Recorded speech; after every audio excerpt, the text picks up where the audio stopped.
Bismillahirrahmanirrahim. Assalamualaikum warahmatullahi wabarakatuh. Alhamdulillahi rabbil alamin.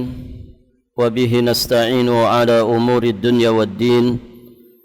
Wassalatu wassalamu ala ashrafil anbiya wa imamil mursalin, Nabiyyina Muhammadin alaihi afdalus salati wa atammut taslim, wa ala alihi wa ashabihi ajma'in wa sallama tasliman mazidan ila yaumiddin, thumma amma ba'd. Fa Allahumma inna nas'aluka ilman nafi'an wa rizqan tayyiban wa amalan mutaqabbala. Allahumma 'allimna ma yanfa'una wanfa'na bima 'allamtana wa zidna min ilmika wa karamika wa judika ya dzal jalali wal ikram. Innaka ala kulli syai'in qadir wa bil ijabati jadir. Para hadirin jamaah salat zuhur rahimani wa rahimakumullah.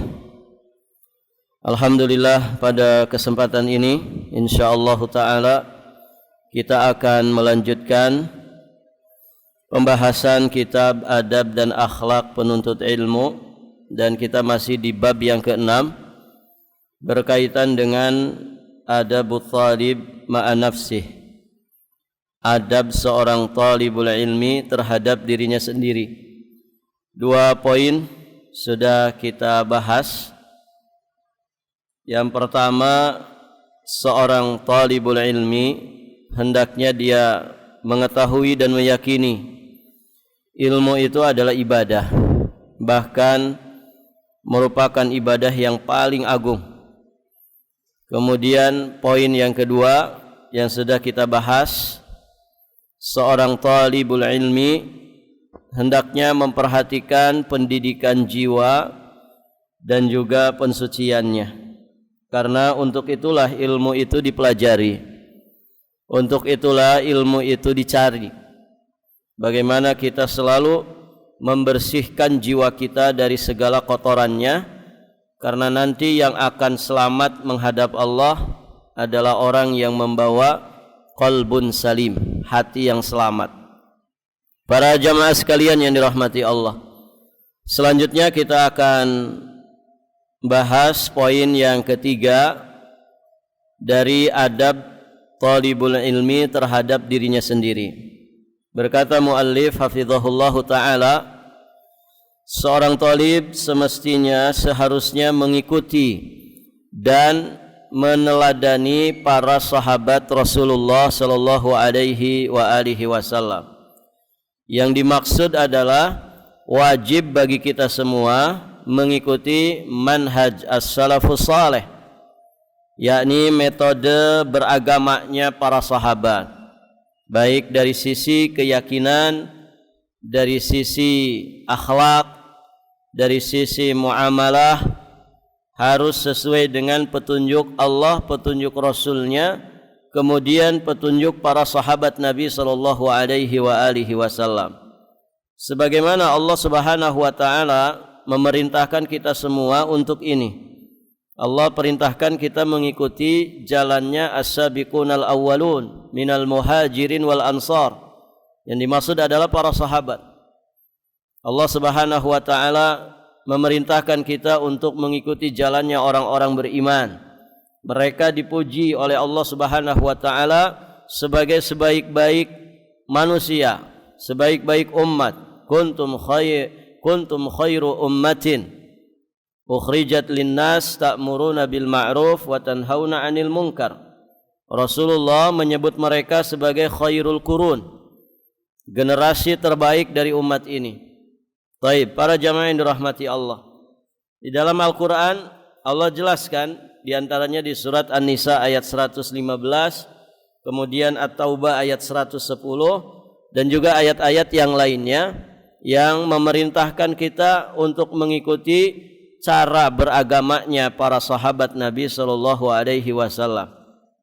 Di dalam hadis dari sahabat yang mulia Irbad bin Sariyah radhiyallahu taala anhu, dikatakan shalla bina Rasulullah sallallahu alaihi wasallam dzata yaumin, Suatu ketika kami pernah salat bersama Rasulullah sallallahu alaihi wasallam. Kemudian tsumma aqbala alaina. Ya, beliau menghadapkan wajahnya kepada kami. Fa wa'adhana mau'izatan balighatan. Kemudian beliau memberikan nasihat kepada kami dengan nasihat yang begitu mendalam. Zarafat minha al-uyun wa wajilat minha al-qulub. Nasihat tersebut menjadikan air mata berlinang dan membuat hati takut. Faqala qail, maka seseorang berkata, ya Rasulullah, ka'anna hadhihi mau'izatu muwaddi'.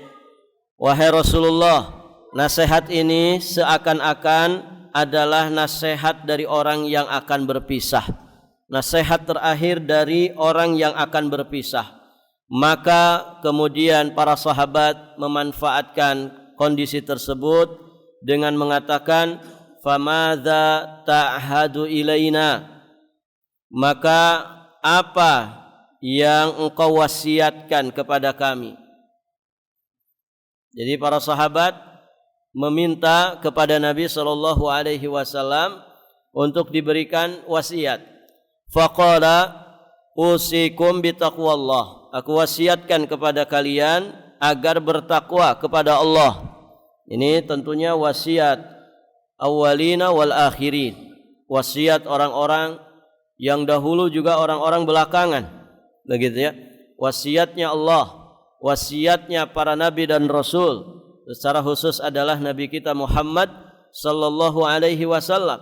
Kemudian juga wasiatnya para sahabat, wasiatnya para tabi'in, wasiatnya orang-orang saleh dari zaman ke zaman, begitu ya. Jadi ini wasiat ketakwaan, dan takwa ini sebaik-baik bekal. Wa tazawwadu fa inna khairaz zadi taqwa. Kemudian para jamaah, wasiat Nabi yang berikutnya, was-sam'i wat ta'ah. Was-sam'i wat ta'ah. Wasiat dari Nabi untuk tetap mendengar dan tetap taat. Wa in abdan habasyian, di satu redaksi dikatakan wa in ta'ammara alaikum abdun habasyiyun, walaupun yang menjadi pemimpin kalian itu adalah seorang budak dari Habasyah, walaupun yang memerintah kalian itu adalah seorang budak Habasyah. Ini wasiat dari Nabi sallallahu alaihi wasallam supaya kita mendengar dan taat kepada pemimpin kita. Jangan memberontak, jangan melakukan pergerakan yang kemudian menjadikan stabilitas keamanan terganggu, begitu ya. Maka dengar dan taat, ini kewajiban kita sebagai rakyat. Kewajiban sebagai pemimpin, memimpin dengan seadil-adilnya untuk kemaslahatan rakyatnya. Maka jika kita mendengar dan taat, berarti kita sudah menunaikan kewajiban. Ya, nanti pejabat atau pemerintah, penguasa, mereka punya kewajiban tersendiri. Apa yang menjadi hak daripada rakyatnya. Baik, para jamaah. Dan ini tentu wasiat yang juga istimewa bagi umat ini. Karena para jamaah yang dirahmati Allah, ketika masyarakat yang dipimpin sami'na wa ata'na, ya, mereka mendengar, mereka taat dalam perkara-perkara yang tidak berseberangan dengan syariat, maka ini akan mewujudkan dan menciptakan lingkungan kehidupan yang aman, damai, sejahtera.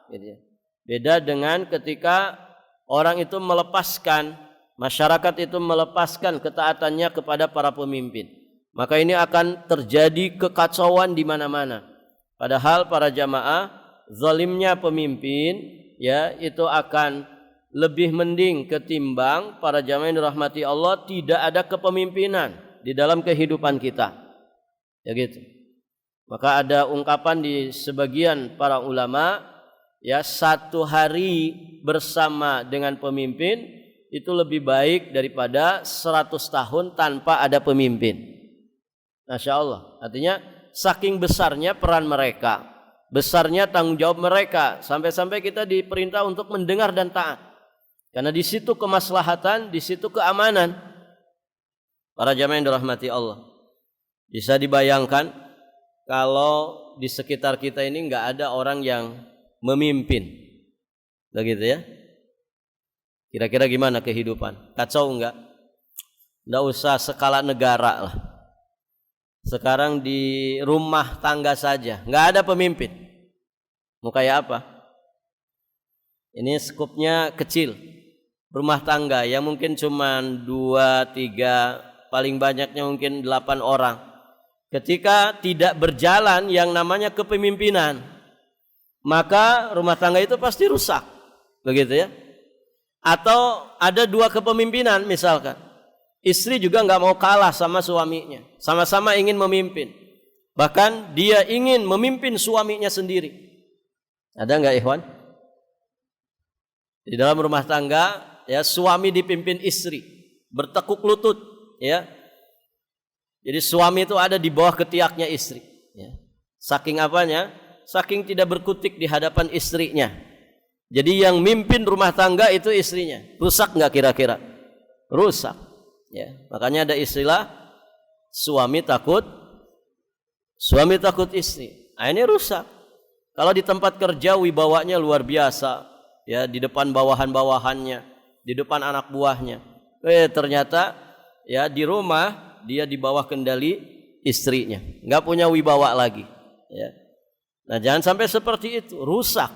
Ya. Kalau kemudian istri pengen juga mimpin, ya suami kepemimpinannya lemah, nah ini rusak rumah tangga. Itu skala kecil. Bagaimana lagi dengan negara ini yang begitu besar? Ketika tidak ada pemimpin, mau seperti apa hidup kita? Ya, bagaimana kondisi kehidupan masyarakatnya? Rusak para jamaah. Ini masjid kalau nggak ada yang mimpin gimana? Orang semaunya gitu ya, nggak ada yang manajemen. Barakallahu fikum. Itu yang kecil-kecil ketika tidak di manajemen, ketika tidak ada pemimpin, rusak, berantakan, kacau balau. Bagaimana dengan negara yang besar? Ya. Maka satu hari bersama pemimpin itu lebih baik daripada 100 tahun tanpa ada pemimpin. Di jalan raya coba lihat, kalau tidak ada pemimpin di jalan raya, ya, pemimpin kan sudah, pemerintah kita sudah menetapkan aturan-aturan jalan. Sampai ada satuan Satlantas, begitu ya, Polantas, polisi lalu lintas. Sampai kemudian dibuat rambu-rambu, ada lampu merah. Tertib ya dengan peraturan ini. Kenapa? Karena ada yang memimpin, ada yang membimbing. Tertib, orang di jalanan tertib. Coba ketika lampu merah itu mati, ya, perempatan besar, simpang 5, begitu kan? Kemudian masing-masing ada lampu merah. Ketika lampu merahnya mati, apa yang terjadi? Tertib atau kacau? Kacau para jemaah. Itu bisa macet total. Kenapa? Karena semua orang pengen duluan. Begitu. Akhirnya stuck di tengah-tengah. Nggak bisa kemana-mana. Kekacauan terjadi. Nah begitu para jemaah yang dirahmati Allah. Maka ini wasiat yang agung sekali setelah wasiat ketakwaan. Mendengar dan taat kepada para pemimpin selama bukan dalam perkara yang maksiat. Walaupun yang memimpin kita itu adalah seorang budak Habasyah, artinya bukan dari kalangan elit, bukan dari kalangan bangsawan, tapi kalau dia ditakdirkan Allah, ya, terangkat menjadi pemimpin, wajib mendengar dan taat. Bahkan ketika kepemimpinannya itu didapatkan dengan cara kudeta. Jadi misalkan dia menyusun satu kekuatan pergerakan, kemudian mengkudeta pemerintahan yang sah sampai akhirnya mereka tumbang, digantikan dengan pemimpin yang mengambil alih kepemimpinan sebelumnya, merebut kepemimpinan sebelumnya. Maka setelah ditakdirkan dia di atas menjadi pemimpin, masyarakatnya wajib mendengar dan taat. Nah itu para jamaah yang dirahmati Allah.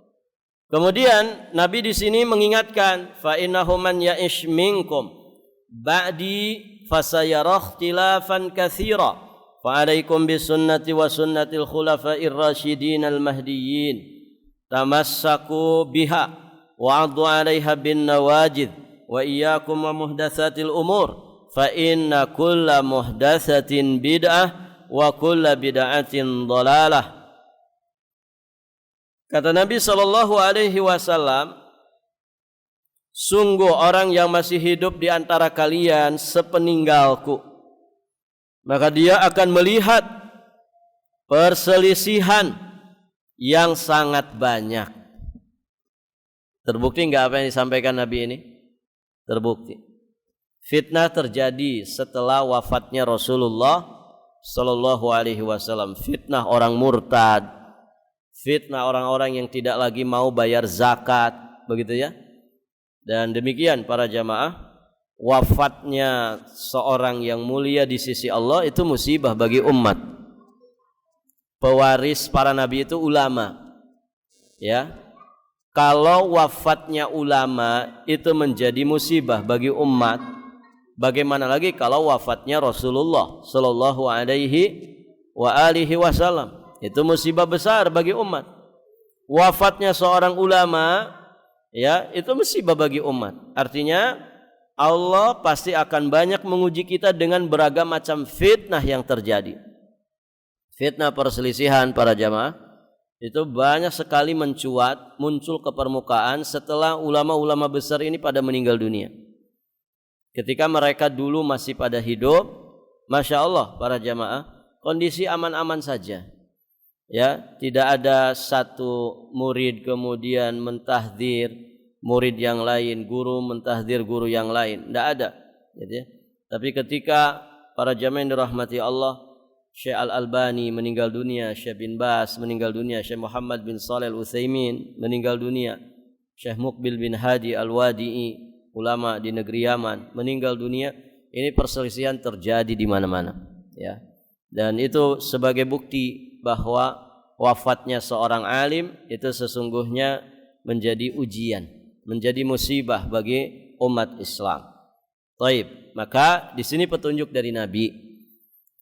Jika di antara kalian berumur panjang, ya, sampai kemudian mendapati Rasulullah sallallahu alaihi wasallam meninggal dunia, maka pasti kalian akan mendapatkan, ya, ikhtilafan katsira, yakni perselisihan yang banyak. Petunjuknya apa dari Nabi? Fa'alaikum bis sunnati. Wajib atas kalian berpegang teguh dengan sunnahku. Was sunnatil khulafa'ir rasyidin al mahdiyyin. Dan wajib kalian berpegang teguh dengan sunnah khulafa'ur rasyidin yang telah diberi petunjuk. Tamassaku biha. Tidak hanya itu, Nabi mempertegas perintahnya. Tamassaku biha. Berpeganglah kalian dengan dua sunnah tersebut. Sunnah Nabi dan sunnah khulafa'ir rasyidin. Berpegang teguhlah kalian dengannya. Wa 'addu 'alaiha bin nawajid. Gigitlah dia dengan gigi geraham. Wa iyyakum wa muhdatsatil umur. Dan berhati-hatilah kalian dari perkara-perkara yang baru dalam agama ini. Fa inna kulla muhdatsatin bid'ah. Karena setiap yang baru dalam perkara agama ini disebut dengan kebid'ahan. Wa kulla bid'atin dhalalah, dan setiap kebid'ahan itu adalah kesesatan. Thayyib. Kalimat yang menjadi syahid atau poin dari hadis tersebut terkait dengan bab kita, yakni mengikuti dan meneladani para sahabat Nabi, itu diambil dari kalimat fa'alaikum bisunnati was sunnatil khulafa'ir rasyidin al mahdiyyin. Nah, itu para jamaah. Di sini syahidnya. Wajibnya kita mengikuti sunnah Rasulullah dan juga sunnahnya khulafaur rasyidin. Dan dua sunnah ini satu kesatuan. Makanya Allah mengungkapkannya, Nabi mengungkapkannya dengan kata ganti tunggal. Tamassaku biha. Padahal kan sebelumnya disebutkan dua sunnah. Tapi kenapa di sini Nabi menyebutnya tamassaku biha dengan kata ganti tunggal? Harusnya tartibnya tamassaku bihima. Berpegang teguhlah kalian dengan keduanya. Tapi di sini Nabi menyebutkannya dengan kata ganti tunggal, ha, tamassaku biha. Padahal 2 sunnah yang disebutkan, tapi kata gantinya kata ganti tunggal. Nah, para ulama menjelaskan hikmahnya. Ini menunjukkan bahwa sunnah Nabi, sunnah para sahabat satu kesatuan yang tidak bisa dipisahkan. Fa'alaikum bisunnati wa sunnatil khulafair rasyidin al-mahdiyyin. Ditambah lagi wa'adu 'alaiha bin nawajid, gigit dia dengan gigi geraham. Ini berapa kata penegas ya di dalam untaian kalimat yang berupa perintah Nabi ini. Menunjukkan bahwa memang kita harus serius berpegang teguh dengan sunnah Rasulullah sallallahu alaihi wa alihi wasallam. Ya, di tengah kondisi yang penuh dengan fitnah. Maka berpegang teguh dengan sunnah di akhir zaman itu seperti menggenggam bara api. Kalau dilepaskan celaka kita. Ketika tidak dilepaskan memang perjuangan berat. Tapi itulah sesungguhnya keselamatan. Itulah sesungguhnya keselamatan. Walaupun tangan kita harus melepuh karena panas, gigit dia dengan pegang dia dengan erat-erat. Jangan pernah dilepaskan. Kalau kita melepaskannya berarti kita tidak lulus dari ujian keistiqomahan di atas sunnah. Baik, para jamaah yang dirahmati Allah. Sahabat yang mulia Abdullah bin Mas'ud radhiyallahu taala anhu mengatakan, barang siapa di antara kalian yang ingin meneladani, hendaklah meneladani para sahabat Rasulullah sallallahu alaihi wasallam. Karena sesungguhnya mereka itu adalah umat yang paling baik hatinya. Abdullah bin Mas'ud ya yang menyatakan seperti itu. Jadi para sahabat itu orang-orang yang paling baik hatinya. Kemudian paling dalam ilmunya, paling sedikit takallufnya. Takalluf itu membeban-bebani diri apa yang di luar dari beban untuk dirinya. Begitu ya. Sunnah Nabi itu banyak yang belum kita praktekkan. Bahkan mungkin yang kita pelajari saja belum semuanya. Kan begitu. Baik, para jamaah yang dirahmati Allah.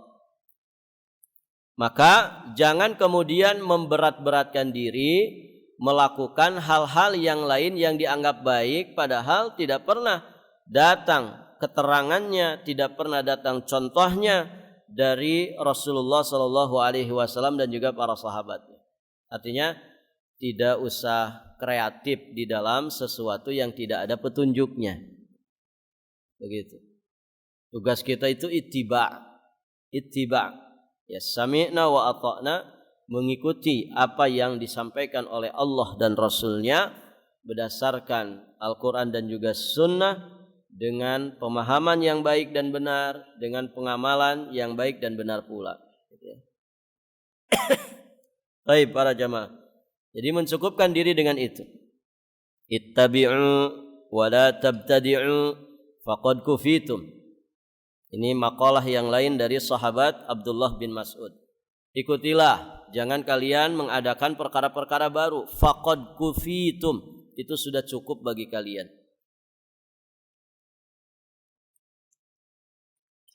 Kemudian Syekh Bakar Abu Zaid rahimahullahu ta'ala beliau mengatakan, jadilah salafi sejati dengan cara mengikuti jalan yang ditempuh oleh para salafus saleh dari kalangan para sahabat sallallahu alaihi, dari kalangan para sahabat radhiyallahu taala anhum dan orang-orang yang mengikuti mereka dalam semua masalah agama, mulai dari masalah tauhid, ibadah dan lain sebagainya.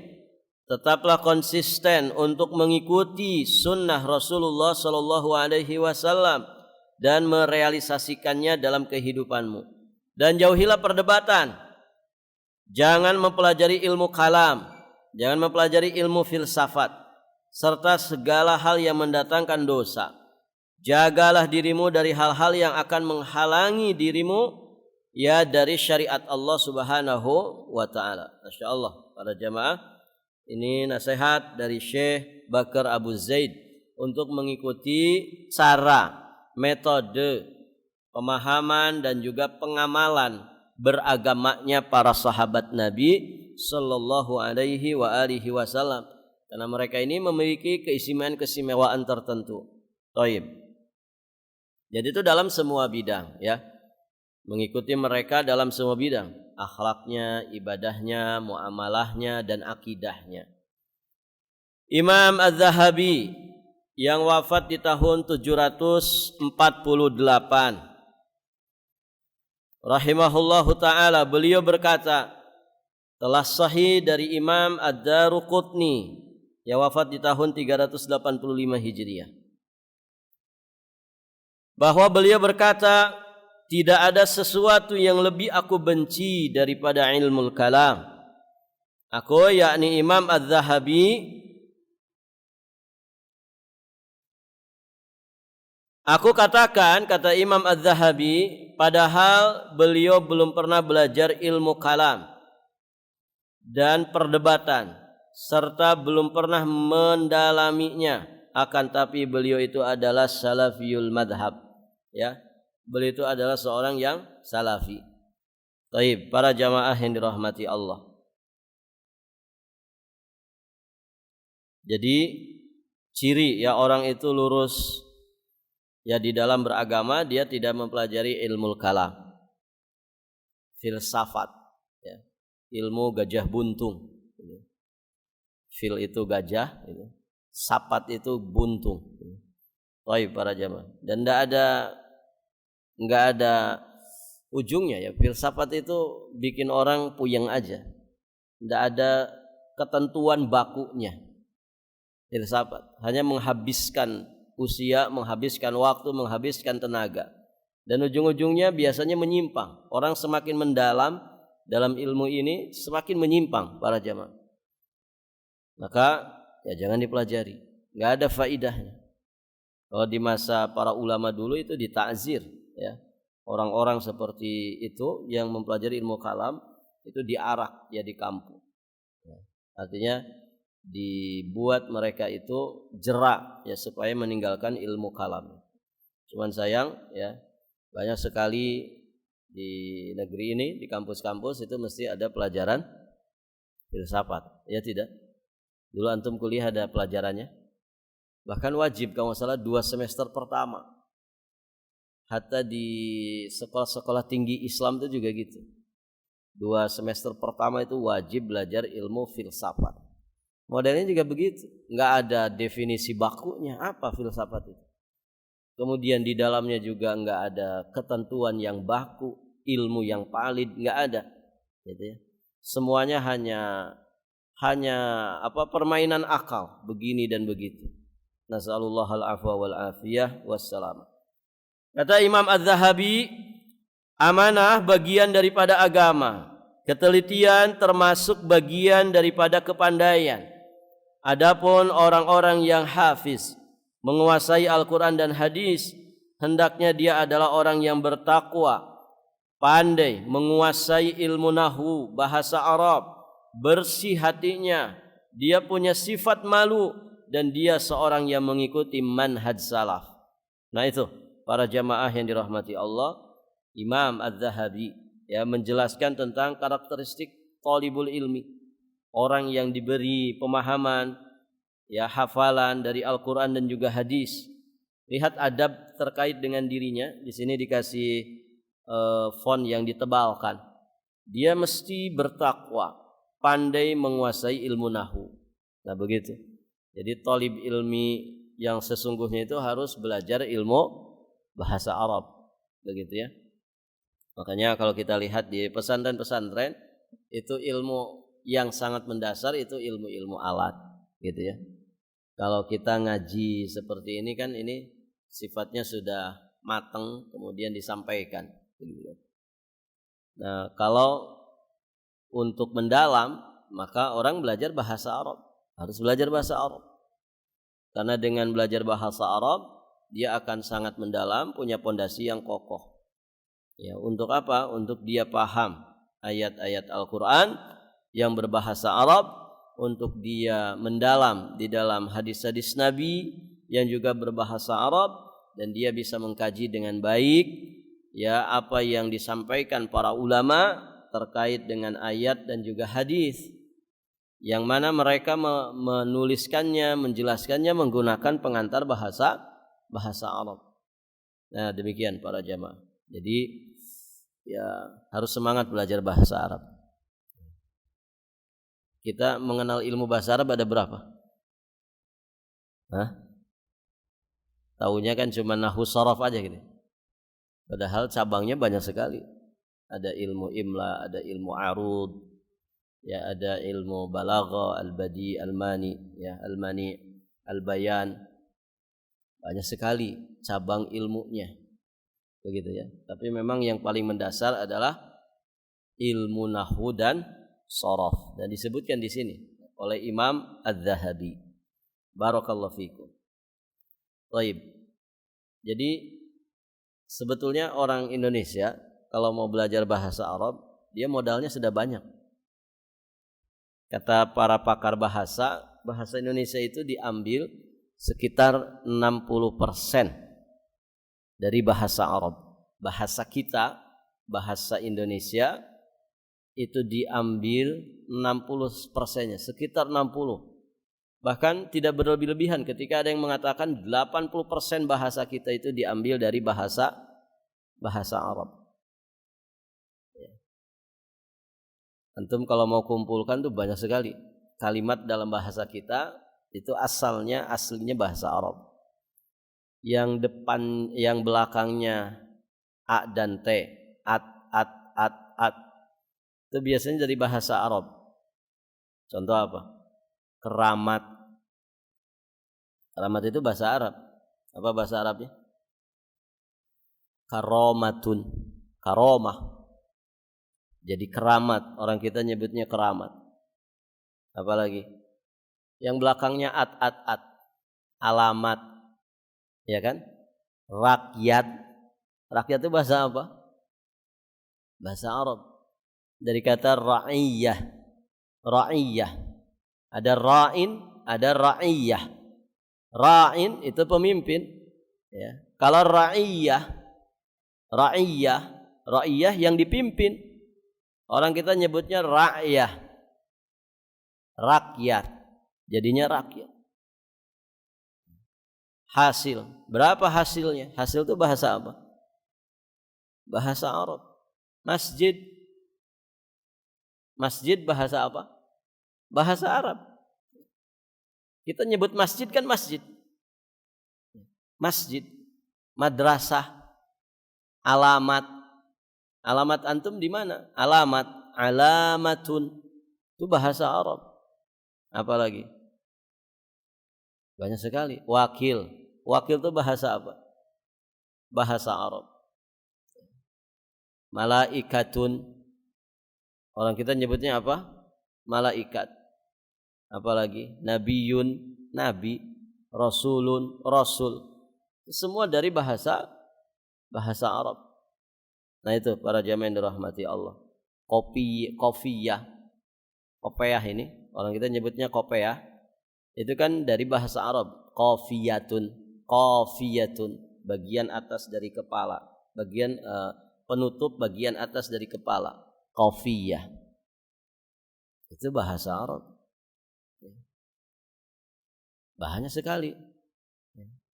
60%. Jadi kalau kita belajar bahasa Arab tuh modalnya sudah gede, Pak. Kalau kita mau belajar bahasa Arab, modalnya sudah banyak. Baik, para jamaah yang dirahmati Allah. Nah itu talibul ilmi, ya seharusnya idealnya dia belajar bahasa Arab. Kemudian mereka adalah ahli sunnah wal jamaah yang mengikuti sunnah Rasulullah sallallahu alaihi wasallam. Mereka lah yang dikatakan oleh Syekhul Islam Ibnu Taimiyah yang wafat di tahun 728 Hijriah. Ahli sunnah adalah umat Islam yang bersih dan sebaik-baik manusia bagi manusia yang lainnya. Maka tetaplah berpegang kepada manhaj salaf Ikutilah jalan ini karena inilah satu-satunya jalan yang selamat. Adapun jalan yang lain akan mencerai-beraikan manusia dari jalan Allah Subhanahu wa taala. Sebagaimana firman Allah, "Wa anna hadza sirati mustaqiman fattabi'uh wa la tattabi'us subula fatafarraqa bikum an sabilih. Dzalikum wassaqum bihi la'allakum tattaqun." Dan sungguh inilah jalanku yang lurus, maka ikutilah. Janganlah kamu mengikuti jalan-jalan yang lain yang akan mencerai-beraikan kamu dari jalannya. Demikianlah dia memerintahkan kepadamu agar kamu bertakwa. Baik para jamaah. Nabi pernah menggaris lurus ya, satu garis di atas tanah lurus. Ya, kemudian Nabi membuat garis-garis di kanan kirinya. Di kanan kirinya, garis-garis yang sangat banyak sekali. Nabi mengatakan wa anna hadza sirati mustaqiman. Ini jalanku yang lurus, ya. Fattabi'uhu, maka ikuti ini jalan lurus ini. Wala tattabi'us subul, jangan ngikutin jalan-jalan yang banyak ini, yang belok ke kanan, belok ke kiri. Itu wasiat dari Nabi. Ikuti jalanku yang lurus ini, jangan belok ke kanan, jangan belok ke kiri. Kenapa demikian? Karena kalian akan tercerai-berai dari jalan Allah yang lurus ini, dari jalanku yang lurus ini. Jalan yang lurus ini para jamaah yang dirahmati Allah itu finishnya di surga Allah. Sedangkan jalan yang belok ke kanan, belok ke kiri itu semakin menjauhkan mereka dari jalan Allah, semakin menjauhkan mereka dari Allah, dari surga Allah, dan mereka akan finish di neraka kalau mereka tidak mau kembali ke jalan yang lurus tadi. Sekadar istiqomahnya seorang hamba di dalam meniti siratal mustaqim ini, sekadar itu pula peluang keselamatan dia ketika menyeberang sirat di akhirat yang dibentangkan di atas neraka jahanam. Jika ketika di dunia dia istiqomah, konsisten meniti siratal mustaqim ini, dengan beragam hambatannya, dengan beragam rintangannya, dia terus konsisten istiqomah. Maka itu akan membantu dia untuk bisa menyeberangi sirat yang dibentangkan di atas neraka jahanam. Dan dia akan selamat sampai kepada tujuan akhirnya, yakni surga Allah. Jadi setelah sirat itu, kalau berhasil nih niti sirat, nanti ada lagi satu kontoroh, satu jembatan. Kalau sirat ini sudah diseberangi dengan selamat, itu sudah tanda baik. Nah, nanti ada lagi satu jembatan yang disebut kontoroh. Disitulah ahli surga itu saling mengkisos satu dengan yang lainnya. Ketika terjadi hal-hal yang layak untuk adanya kisos di antara mereka sebelum mereka masuk ke dalam surga Allah. Ya, seperti mungkin percekcokan di antara mereka. Ya, sehingga para jamaah mereka itu masuk ke dalam surga Allah dalam kondisi yang putih bersih tanpa dosa sedikit pun. Lahir dan batinnya mereka ini lahir dan batin yang suci. Nah itu para jamaah. Dan nanti ahlun nar, ahli tauhid, ahli iman yang diazab dulu di dalam api neraka, ketika mau masuk neraka mereka akan mandi dulu di satu sungai, ya, sehingga ya mereka menjadi ya berubah fisiknya menjadi fisik ahli surga dengan mandi tersebut. Artinya disucikan dulu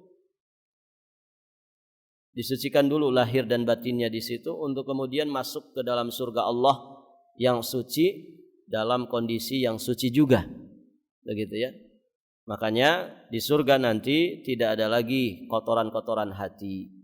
Yang namanya hasad, haqad, iri hati, dengki, dendam kesumat, itu sirna. Ya, sirna ketika orang itu masuk ke dalam surga Allah. Wa naza'na ma fi qulubihim min ghillin ikhwanan ala sururim mutaqabilin. Dan kami cabut ya, dari dalam hati mereka, dada-dada mereka itu yang namanya ghil. Dendam, kesumat, iri hati, hasad, dengki, para jamaah yang dirahmati Allah. Ikhwanan ala sururim mutaqabilin, mereka bersaudara sambil duduk-duduk di atas dipan berhadap-hadapan. Masya Allah. Jadi tidak ada lagi kebencian, tidak ada lagi kotoran-kotoran hati di saat orang itu sudah masuk ke dalam surga Allah Subhanahu wa ta'ala. Baik para jamaah, ini wasiat dari Allah Subhanahu wa ta'ala dan Rasulnya supaya menempuh jalan Allah yang lurus. Karena jika kita istiqomah sampai wafat kita berada di atas jalan yang lurus, itu menyebabkan kita mudah menyeberangi sirat yang dibentangkan di atas neraka jahanam di akhirat nanti. Barakallahu fikum para jamaah yang dirahmati Allah. Berikutnya adab yang keempat. Adab yang keempat dari adab seorang talib terhadap dirinya sendiri, menghiasi dirinya dengan akhlak yang mulia dan adab yang baik, serta menjauhi akhlak dan adab yang jelek dan hina. Baik, saya akan sebutkan satu faidah. Akhlak yang baik itu tergambar pada 4 hal, ya. Akhlak yang baik itu tergambar pada 4 hal. Pertama, badlun nada. Badlun nada. Badlun nada itu gemar memberikan pertolongan kepada orang lain. Apa istilah orang kitanya? Sekatan, ringan tangan. Ya. Ringan tangan itu suka mukul atau apa? Enggak ya, maksudnya ringan tangan itu gampang bantu orang. Ringan tangan. Jadi gemar membantu orang lain. Dengan apapun, terkait dengan apapun, dalam kebaikan. Yang kedua, ini badlun nada yang pertama. Yang kedua, para jamaah yang dirahmati Allah, as-sabru 'alal adza. Badlun nada, as-sabru 'alal adza. Kafful adza. Badlun nada, kafful adza. Kafful adza itu menahan diri dari mengganggu orang lain. Menahan diri dari mengganggu orang lain. Tidak suka iseng, tidak suka ganggu orang. Dengan lisannya, dengan hartanya, dengan kekuatannya, kekuasaannya. Dia tidak suka ganggu orang. Gitu. Selalu berusaha menahan diri untuk tidak menyakiti orang lain. Biasanya orang tuh tersakiti seringnya dengan apa? Dengan lisan. Kata orang, lisan itu setajam lisan itu setajam samurai gitu ya. Baik. Samurai asli itu katanya kalau tisu disimpan ya. Ini samurai ini. Yang tajamnya. Ini tisu disimpan gini, ditiup. Itu ketika berjalan langsung terbelah. Saking apa? Saking tajamnya. Nah, lisan kita itu bisa lebih tajam dari itu. Maksudnya apa? Efek dari lisan. Efek dari lisan. Tajamnya lisan itu mengerikan. Orang bisa tersayat-sayat hatinya. 7 turunan kata orang. Saya nggak akan lupakan masalah ini. 7 turunan. Padahal nikah aja belum. Ya. Sudah bilang 7 turunan. Pokoknya kamu musuhan sama saya 7 turunan. Dianya belum nikah. Ini tidak baik yang kayak gitu ya. Jadi tahan diri kita jangan sampai mengganggu, menyakiti orang lain. Itu ciri akhlak baik. Kemudian yang ketiga, as-sabru 'alal adza.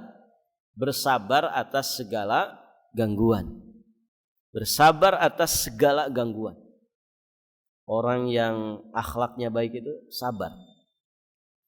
Dan ingat ya, saya sering sampaikan, sabar itu bukan pasif. Sabar itu aktif, mengaktifkan hati, bekerja hatinya supaya tidak apa? Supaya tidak membenci takdir Allah. Mengaktifkan lisan supaya berkata yang baik-baik saja ketika sedang diuji. Kemudian mengaktifkan anggota badan ya supaya melakukan yang baik-baik saja ketika diuji. Dan begitu. Hati tetap berpikiran positif. Jangan suudzon kepada Allah. Lisan tetap berkata-kata yang baik. Kalimatnya kalimat thayyibah ketika diuji. Inna lillahi wa inna ilaihi raji'un. Hasbunallah wa ni'mal wakil. Ini kan lisan yang positif. Kalau hati, pikiran yang positif, itu jangan suudzon kepada Allah. Ana inda dhanni abdi bi. Aku berdasar prasangka para hambaku kepada diriku.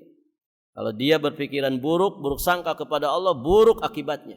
Tapi kalau dia berprasangka baik, maka baik dampaknya. Begitu. Ini pikiran positif. Lisan juga positif. Nabi ngajarin kalau dapat musibah, inna lillahi wa inna ilaihi raji'un. Hasbunallah wa ni'mal wakil. Alhamdulillahi ala kulli halin. Qaddarallah wa masya'a fa'ala. Ini kalimat-kalimat thayyibah. Kemudian juga tingkah laku yang positif. Apa itu? Nabi ngajarin kalau kita mendapatkan sesuatu yang tidak menyenangkan, Nabi itu sholat. Idza hazabahu amrun sholat. Nabi kalau diruwetkan dengan satu masalah, beliau segera sholat. Ini tindakan positif. Ya. Ketika kita diruwetkan dengan satu masalah, coba infak sedekah. Nah, ini tindakan yang positif. Infak sedekah bisa menggugurkan dosa-dosa kita. Hapus ya dosa-dosa kita dengan sedekah. Dan amal-amal soleh yang lain. Nah itu sabar. Ya, sabar dari segala gangguan. Yang terakhir apa? Talaqatul wajh.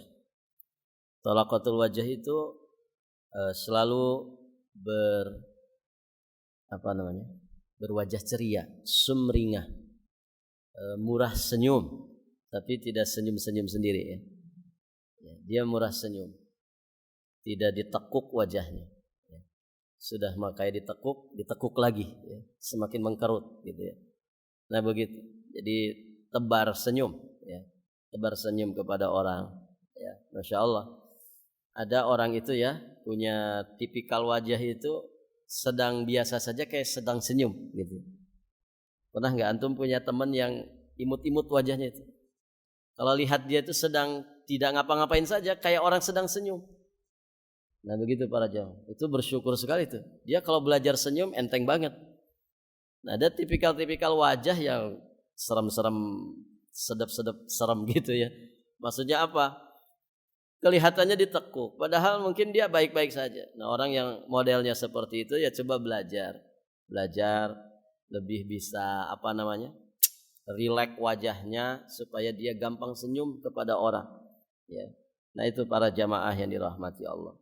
Jadi wajah yang ceria, ya, wajah yang sumringah, ini insya Allah ya bagian daripada gambaran akhlak yang mulia.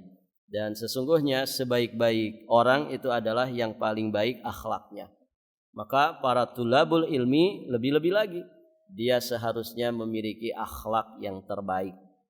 Syekh Bakar Abu Zaid rahimahullahu ta'ala beliau berkata, hiasilah dirimu dengan etika-etika jiwa berupa menjaga kehormatan diri, santun, sabar, rendah hati dalam menerima kebenaran, berperilaku tenang dalam bersikap, berwibawa, teguh, kemudian tawadu, juga mampu menanggung beban berat selama belajar. Nah ini. Jadi belajar itu kan beban ya, tidak semua dimudahkan. Kadang kita harus lawan ngantuk, melawan lapar, harus berkorban harta, berkorban waktu, berkorban tenaga. Masya Allah ya. Ada orang itu gemuk badannya gitu ya.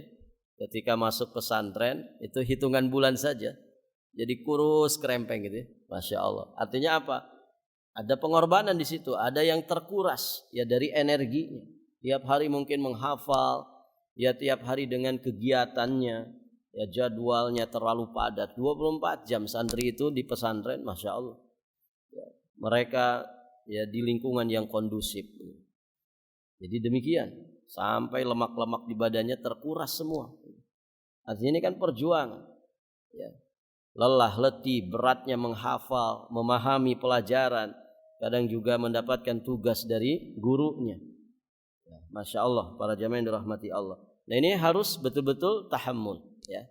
Seorang talib itu harus betul-betul menanggung masalah ini. Baik. Dan semua itu demi memperoleh kemuliaan ilmu. Ya. Juga para jamaah, dia mesti bersedia untuk tunduk kepada kebenaran. Penuntut ilmu harus sabar dalam menuntut ilmu, sabar dalam belajar ilmu syar'i, sabar di dalam mengamalkan, sabar di dalam mendakwahkan, dan sabar di dalam menghadapi cobaan, ujian, dan juga ejekan manusia. Kalau orang jahat saja, para jamaah, orang jahat itu mesti tidak lepas dari cibiran manusia, maka orang baik juga demikian. Orang baik berhadapan dengan orang jahat berhadapan dengan orang baik. Ya, siapapun tidak ada yang selamat dari ucapan manusia. Begitu kan? Kalamun nas la yantahi. Ya, ucapan orang itu enggak ada habis-habisnya. Ya. Maka jangan ngikutin ucapan orang. Ikutin petunjuk Allah dan Rasulnya, istiqomah di atas itu, dan jangan pedulikan ucapan manusia. Jangan pedulikan ucapan manusia selama kita konsisten di atas jalannya Allah Subhanahu wa taala. Karena ucapan manusia enggak ada habisnya, enggak ada habisnya. Ya. Dengan kata lain, manusia selalu serba salah. Mau begini dikomen, mau begitu dikomen. Ya, mau seperti ini dikomentari, mau seperti itu dikomentari. Capek kalau kita ngikutin ucapan manusia. Maka ikuti petunjuk Allah dan Rasulnya, istiqomah di atasnya, dan jangan pedulikan ucapan manusia. Nah demikian. Allahu a'lam bissawab. Nanti selanjutnya kita masuk di poin kelima biidznillah taala di kesempatan berikutnya. Kita cukupkan dulu sampai di sini untuk pengajian kita saat ini. Semoga berfaedah, semoga apa yang sudah dibahas benar-benar bisa kita praktekkan dalam kehidupan sehari-hari kita. Jadi dua poin ya yang sudah kita bahas. Yang pertama, mengikuti beragamanya para sahabat Nabi SAW. Kemudian yang kedua yang sudah kita bahas, menghiasi diri ya dengan akhlakul karimah dan menjauhi akhlak yang tercela. Baik. Sampai di sini ada pertanyaan? Silakan kalau ada pertanyaan.